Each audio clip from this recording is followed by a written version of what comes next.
Fossils India has launched its new product range, Mom's New Minis, to mark Mother's Day. And Impact Magazine is here to talk to Mr. Johnson Verghese, Managing Director of Fossil India, to understand the insight behind this new product and how it's positioning in the evolving Indian market. Welcome to Impact Magazine. Thank you so much, sir. So firstly, I want to know, with Mom is the Moment, Fossil moves towards a very emotional-led positioning. So how does this campaign fit in your broader strategy of Fossil India, and what kind of cultural relevance are you trying to build in this retail market? Right. So in the first instance, Mother's Day is one of the many occasions that we use to try to connect with our consumers.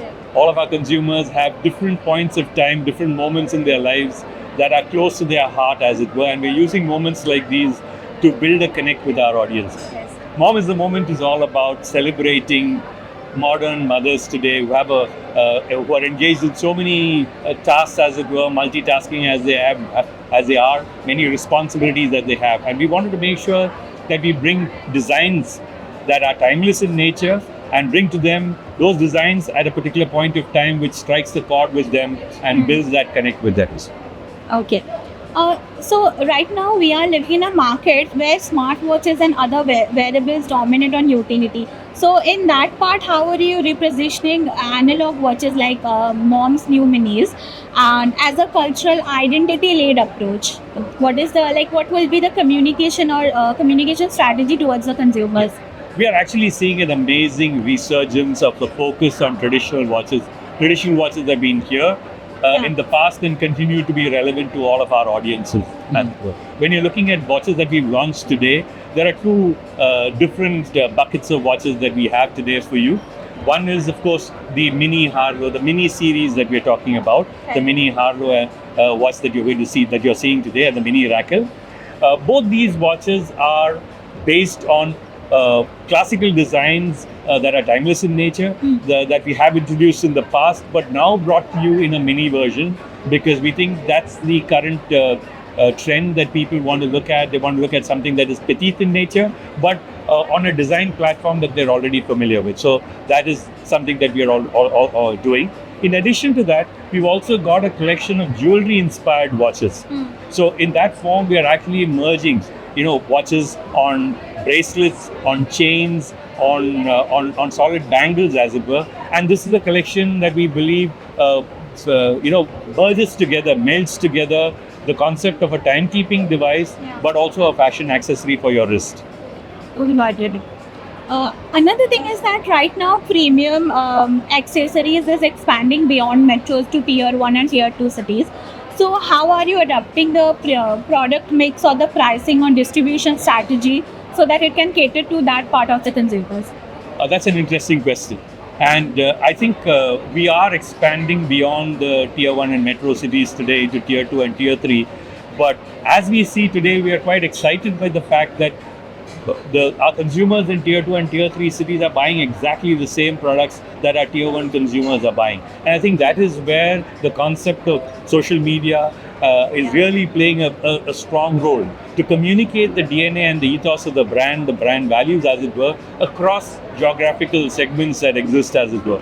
So we are not seeing any difference between the kind of watches that tier 2 and tier 3 consumers are asking for and the watches that stand the test in metro cities. So to that extent, I think our core here is to try to expand geographically, because India is a very large country, and I must say honestly that we've only been able to come to the initial phases of our distribution. We need to expand our distribution, and we are in the process of doing that across smaller towns.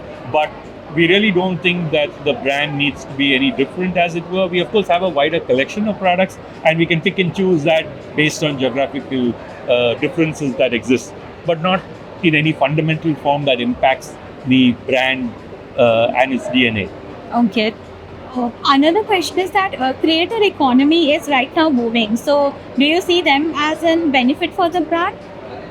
It's a form of communication as we see it.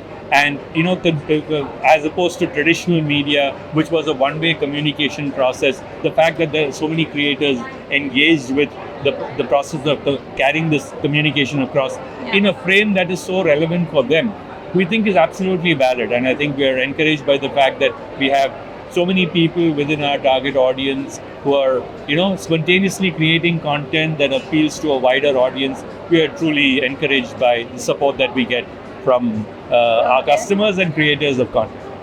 And with that, are celebrities an option, celebrity endorsements, or a brand face, a brand ambassador? Have you thought about that?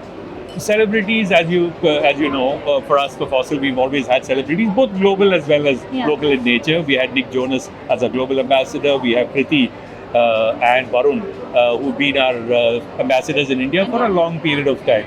They've always been part of our marketing story, part of the story of communication, because we think that celebs really embody the elements that make our brand so relevant to our customers. And both in terms of celebrities as well as in terms of influencers, they've been part of our communication of our brand, its values and its products across time. And I think it's been an integral part of how we've been able to grow our brand in India. Got it. So with the Indian EU trade, it's reducing the tariffs for European products. So with that, is there any kind of a pricing strategy or any kind of a branding strategy that is changing for Fossil India right now? Not really, because we operate in the fashion space as it stands. We are not in the mass segment and we are not in the luxury segment. So to that extent, I think while of course overall economic scenario in the world does impact us, but the EU trade and the tariffs as a consequence of the reduction of tariffs, we believe will not directly impact us for Fossil the brand. Okay. So finally, I want to know, over the last financial year, Fossil India has seen a steady growth. So what would you say was the performance drivers behind it? And looking ahead, what kind of growth targets do you have for the brand? I think as a category, watches as a category has actually grown well in India. And we are happy to say that, we've been present in the country, building up our brands and our portfolio of brands all the way from 2007. We've grown organically as well as brought in new products that have disrupted the market and grown beyond the organic level. Last year has been a good year for us. No questions about that. The Fossil as a brand has done exceedingly well. I think going forward into the future, the category itself is slated to grow, and I think Fossil as a company is well equipped with our portfolio of designs, with our distribution, with the marketing that we do, with the core of our design, really allowing us to continue to grow. And you're going to see, as you've seen today, new assortments, new collections for the seasons that are going ahead. So I think we are well slated to grow in the future too. Got it. So I'm done with my questions. Anything else from your end you would like to share? Yeah, I just wanted to talk about personalization as an element that is so important to our consumers.